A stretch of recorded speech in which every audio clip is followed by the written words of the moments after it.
All right, folks, I'm here with Jay, and we are answering your top asks for challenges for cybersecurity leaders, the things that keep you awake at night, the do's, the don'ts, the best practices, and otherwise. And today we've got tabletops, the things that people are getting wrong. So I'm going to open up straight away here with a question for you, Jay. What is the number one mistake that organizations make when executing tabletops? Quite simply not doing them. Yes, I suppose. Yeah, that would be a mistake, failing to practice completely. So for organizations that have got themselves to responsible and are tabletopping then, what would be the big mistakes you'd think of? I would suggest not getting the right people in. Tabletops aren't a technical exercise. They are getting the right people to make the right decisions and the decision makers as well. So I would suggest getting those key decision makers in to be fully part of that process and tie it to real world problems for your organization, not just do a generic scenario. Tie it to real life threats for your organization. I love that last one, because there are so many organizations that do the one big ransomware tabletop a year. And they're like, yay, we've practiced. And they don't do any of the mundane, highly likely threats that are otherwise going to impact the organization. You have to model around the things that will actually impact you, absolutely. Not just one ransomware. I suppose the other one I'd probably bring up, I've seen this a few times, is perfectly rehearsed disaster theatre. Everyone knows the scenario, everyone does their job, and everyone stands in a circle and pats each other on the back about how awesome they are. And then a real scenario hits, and it in no way is like that. So realism is probably a bit of a problem too. Absolutely. I mean, the technical team element to it is part of it, but it's how people respond under pressure. Yeah.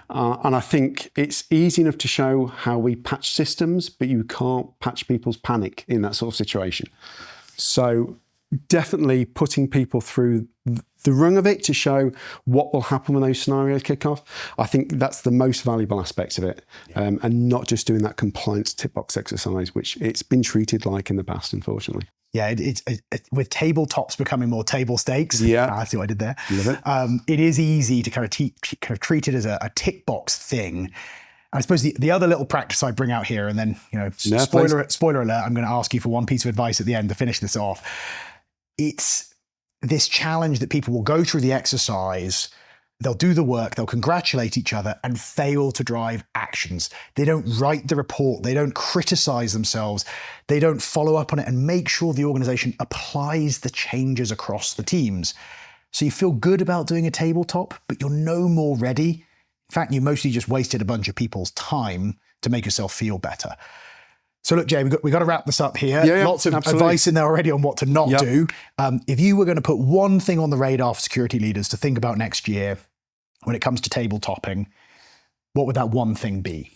Make it part of your security maturity lifecycle. Run it as regularly as you run penetration testing, and make it an evolving process. Create those playbooks on the back of these scenarios. So you're fine-tuning, you are making sure your security is increasing on each one of them. And test it, and test those real-world scenarios against your infrastructure, because you never know how you're going to react when it hits the fan and you've got people that are displaced all over the place, and you need to bring those decision makers into one centralized process. So absolutely. Yeah, look, I love that one. And look, I can't help myself. I have to have one more. You can't do this alone. If you run this inside your own organization with your own people, you're going to be mired in your own internal lens, your vignette, and you're going to end up being optimistic. You're not going to think about these external scenarios. You need to be pushed. You need that kind of outside counsel to help you be objective in these exercises. Otherwise, you're just spending money and time trying to make yourself feel good.